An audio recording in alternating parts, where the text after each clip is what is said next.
രാഹുൽ തേക്കിൻകാട്, വയസ്സ് 29, തൃശ്ശൂരിലെ യുവ രാഷ്ട്രീയ നേതാവ്.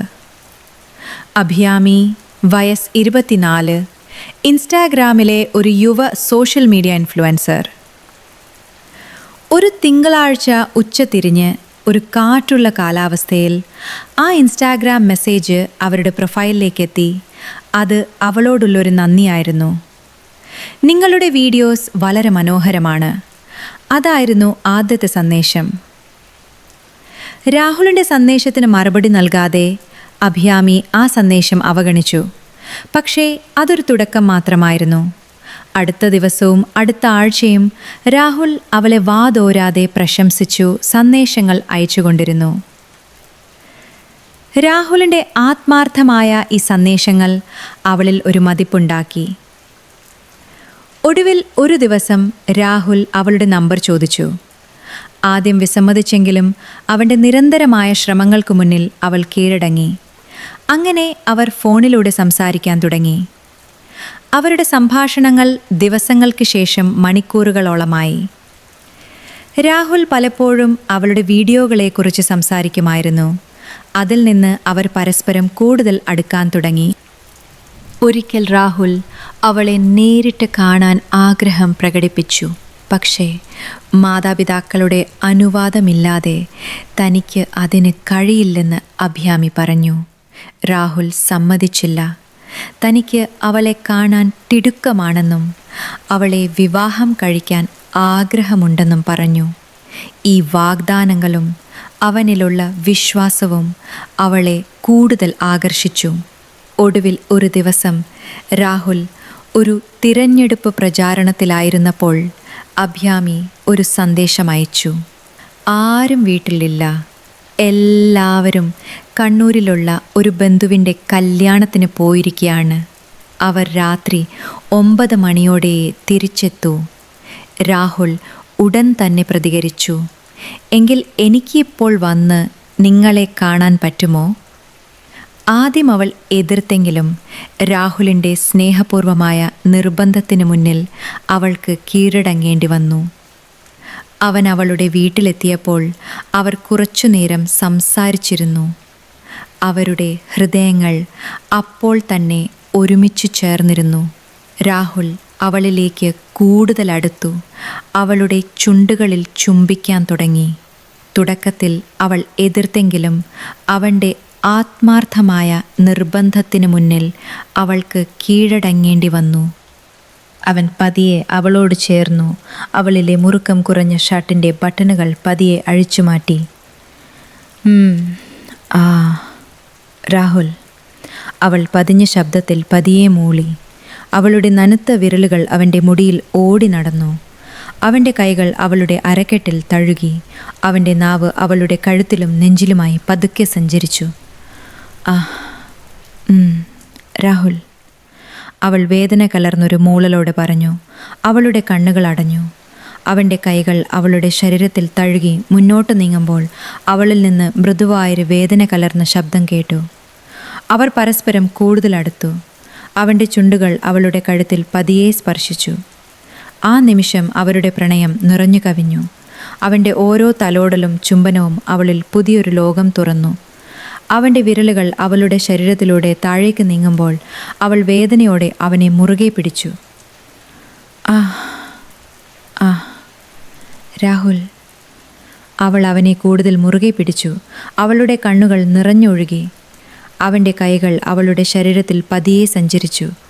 അവൻ്റെ ചൂടുള്ള ശ്വാസം അവളുടെ കാതിൽ പതിയെ പതിച്ചു. നീ എൻ്റേതാണ്, അവൻ പതിയെ പറഞ്ഞു. നിന്റെ ഓരോ അണുവിലും ഞാൻ എൻ്റെ പ്രണയം നിറയ്ക്കും. അവൻ്റെ ഓരോ സ്പർശവും ചലനവും അവളിൽ പ്രണയത്തിൻ്റെ പുതിയ തീവ്രതകൾ സൃഷ്ടിച്ചു. അയ്യോ!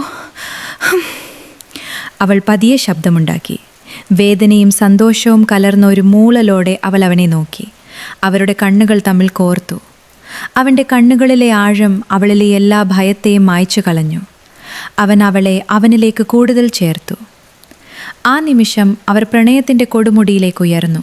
മാതാപിതാക്കൾ തിരിച്ചെത്തുന്നതിന് മുൻപ് രാഹുൽ അവിടെ നിന്ന് പോയി. അന്നു മുതൽ അവർ തമ്മിൽ ഒരുപാട് തവണ കണ്ടുമുട്ടി. പലപ്പോഴും അവളുടെ വീട്ടിൽ വെച്ച് തന്നെ. അവരുടെ പ്രണയം കൂടുതൽ ആഴമുള്ളതും തീവ്രവുമായി മാറി. ഒരു ദിവസം അവൾ അവനെ വിളിച്ചൊരു കാര്യം പറഞ്ഞു. രാഹുൽ, ഞാൻ ഗർഭിണിയാണ്. അഭിരാമി ഭയത്തോടെയും സന്തോഷത്തോടെയും ആ വാർത്ത അവനെ അറിയിച്ചു. അവൾ ആ പ്രതീക്ഷയിൽ ഒരു ടെസ്റ്റ് സ്ട്രിപ്പ് ഉപയോഗിച്ച് പരിശോധിച്ചു. അത് പോസിറ്റീവായിരുന്നു. പക്ഷേ രാഹുലിൻ്റെ പ്രതികരണം അവൾ പ്രതീക്ഷിച്ചതല്ലായിരുന്നു. അഭിരാമി, ഇതെൻ്റെ രാഷ്ട്രീയ ജീവിതം തകർക്കും. എൻ്റെ പ്രതിച്ഛായയും നിങ്ങളുടെ ഭാവിയും ഇത് നശിപ്പിക്കും. രാഹുൽ പറഞ്ഞു, നമുക്കിത് വേണ്ട. നീ അബോർഷൻ ചെയ്യണം. അവൻ്റെ നിർബന്ധത്തിന് വഴങ്ങി അവൾ ആ കുഞ്ഞിനെ ഇല്ലാതാക്കി. ആ ദിവസത്തിന് ശേഷം രാഹുൽ അവളെ അവഗണിക്കാൻ തുടങ്ങി. ഫോൺ വിളിക്കുമ്പോൾ ബിസിയാണ്, പിന്നെ വിളിക്കാം എന്ന് പറഞ്ഞ് അവൻ ഒഴിഞ്ഞു മാറി. അവൾക്ക് മനസ്സിലായി അവൻ അവളെ ചതിക്കുകയായിരുന്നു. അവൾ ഇതാരോടും പറഞ്ഞില്ല. കുറച്ചു ദിവസങ്ങൾക്കു ശേഷം ഒരു വാർത്താ ചാനലിൽ അവളൊരു യുവ അഭിഭാഷകയെ കണ്ടു. ആ സ്ത്രീയും രാഹുലിൻ്റെ ചതിയിൽപ്പെട്ടവളായിരുന്നു. അവരെ വിവാഹം കഴിക്കാമെന്ന് പറഞ്ഞ് രാഹുൽ ശാരീരികമായി ചൂഷണം ചെയ്യുകയും ഗർഭിണിയായപ്പോൾ ഉപേക്ഷിക്കുകയും ചെയ്തതായി അവർ വെളിപ്പെടുത്തി. ഇത് ഒരു തുടക്കം മാത്രമായിരുന്നു.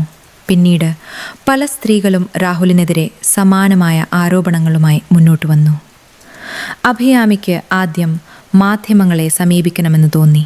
പക്ഷേ മുൻ അനുഭവങ്ങൾ അവളെ പിന്നോട്ട് വലിച്ചു. മാധ്യമങ്ങൾക്ക് മുന്നിൽ വന്ന സ്ത്രീകൾക്ക് നീതി ലഭിച്ചില്ലെന്ന് അവൾക്ക് മനസ്സിലായി.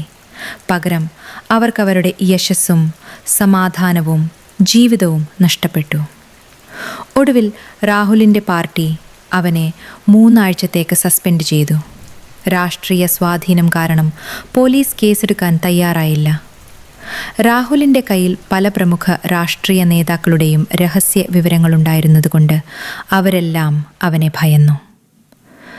ദിവസങ്ങളും മാസങ്ങളും കടന്നുപോയി. അഭിരാമി സാധാരണ ജീവിതത്തിലേക്ക് മടങ്ങി വന്നു. അവളുടെ മാതാപിതാക്കൾ അവൾക്ക് വിവാഹാലോചനകൾ തുടങ്ങി. പക്ഷേ താൻ ചെയ്ത കാര്യങ്ങൾ തുറന്നു പറയാതെ ഒരാളെ വഞ്ചിക്കാൻ അവൾക്ക് കഴിഞ്ഞില്ല. ഒരു ദിവസം അവൾക്ക് മഹേഷ് എന്നൊരു പുതിയ സുഹൃത്തിനെ പരിചയപ്പെട്ടു. ബാംഗ്ലൂരിൽ IT മാനേജറാണ് മഹേഷ്. കുറച്ചു നാളത്തെ സൗഹൃദത്തിന് ശേഷം മഹേഷ് അവളെ വിവാഹം കഴിക്കാൻ ആഗ്രഹമുണ്ടെന്ന് അറിയിച്ചു. മഹേഷ്, എനിക്കൊരു ഭൂതകാലമുണ്ട്. ഒരാൾ എന്നെ ചതിച്ചു. ഒരു പ്രണയബന്ധം, ഒരു ചതി. അവൾ ഭയത്തോടെ പറഞ്ഞു. അവർക്ക് എന്നെ വിവാഹം കഴിക്കണമെന്നും എന്നെ സ്നേഹിക്കുന്നുവെന്നും പറഞ്ഞു. അവരെന്നെ ഗർഭിണിയാക്കി. പിന്നീട് എന്നെ ചതിച്ചുപോയി. അവളുടെ വാക്കുകൾ കേട്ട് മഹേഷ് ഒരു നിമിഷം സ്തംഭിച്ചുപോയി. അവൻ്റെ മുഖം വിളറി. അവൾക്ക് ഭയമായിരുന്നു അവൻ അവളെ ഉപേക്ഷിക്കുമോ എന്ന്. അവൾ തലകുനിച്ചു. മഹേഷ് അവളെ നോക്കി ഒരു ദീർഘശ്വാസമെടുത്തു. അവൻ പതിയെ അവളുടെ കൈകളിൽ പിടിച്ചു. അഭിരാമി, ഭൂതകാലം ഒരു സ്വപ്നം പോലെയാണ്. സംഭവിച്ചതെല്ലാം സംഭവിച്ചു. നീ എല്ലാ സത്യങ്ങളും എന്നോട് തുറന്നു പറഞ്ഞതിൽ എനിക്ക് സന്തോഷമുണ്ട്. നിന്റെ ഈ സത്യസന്ധത ഞാൻ എപ്പോഴും ഓർക്കും. പക്ഷേ എനിക്കൊരു വാക്ക് തരണം. നിന്റെ ജീവിതത്തിൽ ഈ അനുഭവം ഇനിയൊരിക്കലും ആവർത്തിക്കില്ല എന്ന്. മഹേഷിൻ്റെ വാക്കുകൾ അവളെ സന്തോഷിപ്പിച്ചു. അവർ വിവാഹിതരായി. അവർക്ക് 2 കുട്ടികളുണ്ടായി. പിന്നീട് മഹേഷിന് കാനഡയിൽ ഒരു വലിയ ജോലി ലഭിച്ചു. അവർ അങ്ങോട്ട് താമസം മാറ്റി. അവിടെ അവർ സ്നേഹത്തോടും സമാധാനത്തോടും കൂടി ജീവിച്ചു. ഒരു രാത്രി, കാനഡയിലെ മഞ്ഞിൽ പുതഞ്ഞ ഒരു ദിവസം, മഹേഷ് അഭിരാമിയുടെ അടുത്ത് വന്നു. അവൾ ജനലിലൂടെ പുറത്തേക്ക് നോക്കിയിരുന്നു. എന്താ ആലോചിക്കുന്നത്? അവൻ പതിയെ അവളുടെ തോളിൽ കൈവച്ച് ചോദിച്ചു. അവൾ തിരിഞ്ഞ് അവനെ നോക്കി. ഒന്നുമില്ല, വെറുതെ പഴയ കാര്യങ്ങൾ ഓർത്തുപോയി. സന്തോഷമുള്ള ഓർമ്മകളല്ലേ? അവൻ പുഞ്ചിരിയോടെ ചോദിച്ചു. അവൾ ഒന്നും പറഞ്ഞില്ല. അവൾ അവനെ നോക്കി പുഞ്ചിരിച്ചു.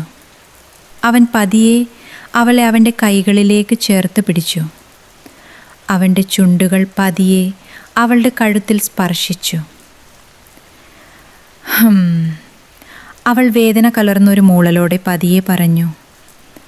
അവൻ്റെ കൈകൾ അവളുടെ ശരീരത്തിൽ പതിയെ സഞ്ചരിച്ചു. അവൾ കണ്ണുകൾ അടച്ച് അവനെ നോക്കി. അവൻ്റെ കണ്ണുകളിലെ ആഴം അവളിലെ എല്ലാ ഭയത്തെയും മായ്ച്ചു കളഞ്ഞു. നീ എൻ്റേതാണ്, അവൻ പതിയെ പറഞ്ഞു. നിന്റെ ഓരോ അണുവിലും ഞാൻ എൻ്റെ പ്രണയം നിറയ്ക്കും. അവൻ്റെ ഓരോ തലോടലും ചുംബനവും അവളിൽ പുതിയൊരു ലോകം തുറന്നു. ആ മഹേഷ്, അവൾ പതിയെ ശബ്ദമുണ്ടാക്കി. വേദനയും സന്തോഷവും കലർന്നൊരു മൂളലോടെ അവൾ അവനെ നോക്കി. അവൻ അവളെ അവനിലേക്ക് കൂടുതൽ ചേർത്തു. ആ നിമിഷം അവർ പ്രണയത്തിൻ്റെ കൊടുമുടിയിലേക്കുയർന്നു. നന്ദി മഹേഷ്, എൻ്റെ ജീവിതത്തിലേക്ക് വന്നതിന്, അവൾ പതിയെ പറഞ്ഞു. നിനക്ക് വേണ്ടി എനിക്കിനി എന്താണ് ചെയ്യാൻ കഴിയുക? അവൻ ചോദിച്ചു. എനിക്കിനി ഒന്നും വേണ്ട, നീ മാത്രം മതി. അവൾ പതിയെ അവൻ്റെ നെഞ്ചിൽ തലവെച്ച് പറഞ്ഞു. ജീവിതത്തിൽ പലപ്പോഴും ദുരനുഭവങ്ങളുണ്ടാകാം. പക്ഷേ ഒരു നല്ല വ്യക്തിക്ക് നമ്മുടെ ജീവിതത്തിൽ ഒരുപാട് സന്തോഷവും സമാധാനവും നൽകാൻ കഴിയും. കഴിഞ്ഞുപോയ കാര്യങ്ങൾ ഒരു സ്വപ്നം പോലെയാണ്. അതിൽ നിന്ന് പാഠം ഉൾക്കൊണ്ട് മുന്നോട്ടു പോകാൻ കഴിയണം. യഥാർത്ഥ പ്രണയം എല്ലാ പ്രതിസന്ധികളെയും തരണം ചെയ്ത് മുന്നോട്ടു പോകും.